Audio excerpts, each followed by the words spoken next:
اور اسی لیے شیخ اکبر فرماتے ہیں کہ ایک طرف تو کہتے ہیں ہم لوگ کہ جنت بنی ہوئی، دوسری طرف کے ویران پڑی ہے، تو فرماتے ہیں جنتیں دو ہیں، وَلِمَنْ خَافَ مَقَامَ رَبِّهِ جَنَّتَانِ، جو کوئی اپنے رب سے ڈرتا اس کے لیے دو باغ، ایک باغ عمل کا ہے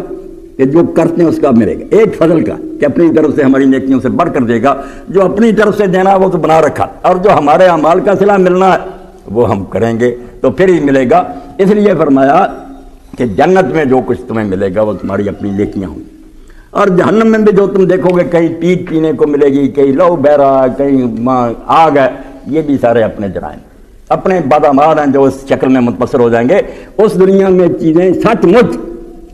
سامنے آ جائیں گی کہ یہ گندگی تھی جو تم کھا رہے تھے، زنا سڑا ہوا گوشت بن کر آ جائے گا، بدبودار، اور بتایا جائے گا کہ اصل میں حقیقت اس کی یہی تھی دنیا میں بھی، مگر پردہ پڑا ہوا تو اس وقت تمہیں نظر نہیں آتا تھا کہ حلال چھوڑ کر تم حرام کی طرف جاتے ہو، تو یہ سڑا ہوا بدبودار گوشت وہاں سچ مچ بن جائے۔ تو اللہ رب العالمین یہ فرماتے ہیں کہ جنت چاہتے ہو تو ایسے کام کرو، ایسے اعمال سر انجام دو جس سے جنت ملتی ہے۔ یہ اللہ رسول کی عنایت ہے کہ ہر شے جو دوزخ کو لے جانے والی وہ بھی واضح کر دی، جو جنت کو لے جانے والی باتیں ہیں ان کو بھی کھول کر بیان کر دیا۔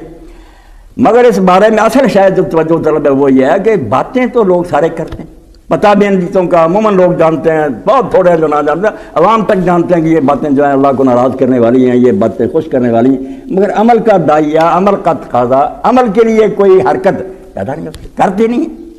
تو اس میں ایک بہت بڑا دخل ماحول کا بھی ہے۔ میں نے جو سورہ توبہ کی آیت پڑھی نا، اب اس کی طرف آتا ہوں۔